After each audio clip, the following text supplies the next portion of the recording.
میرا نام محمد افضال ہے۔ پہلا میرا نام افضال مسیح تھا۔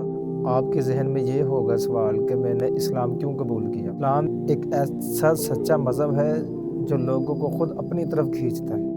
میں چاہتا تھا کہ میں تعلیم حاصل کروں۔ تعلیم حاصل کرنے کے لیے میں نے اکیڈمی کے اندر داخلہ لیا۔ وہاں نماز کا ٹائم تھا عشاء کا، تو سارے اسٹوڈنٹ چلے گئے۔ تو اس نے کہا افضال آپ بھی جاؤ۔ میں نے کہا مس جی میں تو مسیح ہوں، ساتھ میرے عزیز بھی تھا۔ مس نے اس کو کہا کہ پانی لے کر آؤ، اور مجھے اپنے مس نے پاس بلا کے کہا کہ افضال آپ سے ایک بات کہتی ہوں، آپ نے غصہ نہیں کرنا، آپ لا الہ الا اللہ کثرت سے پڑھا کرو۔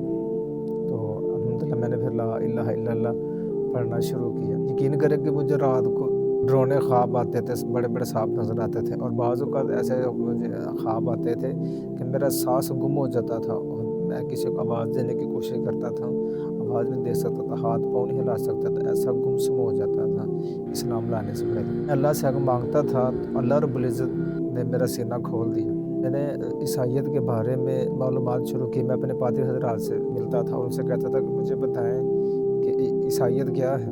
وہ مجھے مطمئن کرنے میں قاصر رہے۔ میرے دل کو روحانی سکون نہیں تھا، اور اس سکون کی تلاش میں تھا کہ مجھے ایک دوست ملا جس نے مجھے اسلام کی دعوت دی۔ اس نے مجھے کہا کہ افضال بھائی آپ نا اللہ سے حق مانگے کہ اللہ جو سیدھا راستہ ہے نا مجھے وہ راستہ دکھا۔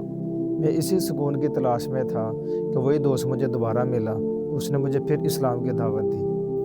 حقیقت یہ ہے کہ میں جب چرچ میں جاتا تھا تو میرا منہ گھوم کے قبلے کی طرف ہو جاتا تھا، اور اس چیز کا ذکر میں نے اپنی والدہ کے ساتھ کیا۔ میرے گھر والوں نے مجھے بپتسمہ دلوایا، پاک شراکت دلوائی، لیکن میں جب چرچ جاتا تھا میں گھوم کے قبلے کی طرف ہو جاتا تھا۔ بہت زیادہ اسلام پر تحقیق کرنے کے بعد میں نے ایک مسجد میں جا کے اسلام قبول کر لیا۔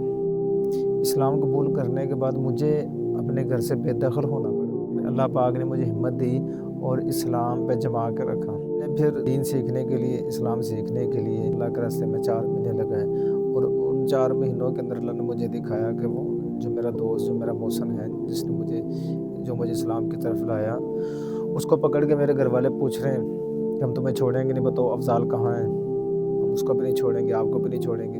مجھے اللہ یہ سارے منظر خواب کے اندر دکھاتا۔ الحمدللہ میں نے اللہ کے راستے میں جا کے 4 مہینے میں نماز سیکھی، دین کے موٹے موٹے ارکان سیکھے، حدیث پاک سیکھی، قرآن پاک کی آیتیں سیکھیں، اور اتنا علم سیکھا کہ 24 گھنٹے کی زندگی میں حلال حرام، پاکی ناپاکی، جائز ناجائز کی تمیز کر سکوں۔ 1.5 سال کے بعد جب گھر والوں کے ساتھ صلح ہوئی تو میرے گھر والے جو ہے نا وہ پادریوں، ظاہر سی بات ان کے گھر میں پادری آتے تھے، وہ مجھے کہتے تھے کہ آپ نے عیسائیت کو کیوں چھوڑا۔ میں ان سے کہتا تھا اگر آپ کا مذہب سچا ہے تو آپ مجھے اپنے مذہب کی تبلیغ کر رہے ہیں، ورنہ میں آپ کو قرآن پاک کی آیتیں، آپ صلی اللہ علیہ وسلم کے فرمان سناتا ہوں۔ تو وہ جو پادری حضرات تھے وہ میرے کسی سوال کا جواب نہیں دے سکتے تھے۔ الحمدللہ میں آج بھی اسلام پہ جمع ہوں۔ لوگ طرح طرح کی باتیں کرتے ہیں کہ جی مسلمان لوگوں کو زبردستی مسلمان کر رہے ہیں۔ زبردستی کیسے مسلمان ہو سکتے ہیں؟ الحمدللہ ہم نے اپنے دل سے تن من سے اسلام کو قبول کیا ہے، اور انشاءاللہ تعالی جینا مرنا اسلام پر ہی رہے گا انشاءاللہ۔ میرے اپنے مسلمان بھائیوں سے گزارش یہ ہے کہ آپ جو ہے نا ہمارا بازو بنیں۔ ہم چاہتے ہیں کہ ساری دنیا میں اللہ کا دین زندہ ہو جائے۔ اللہ پاک اس کا ہمیں ذریعہ بنا دے۔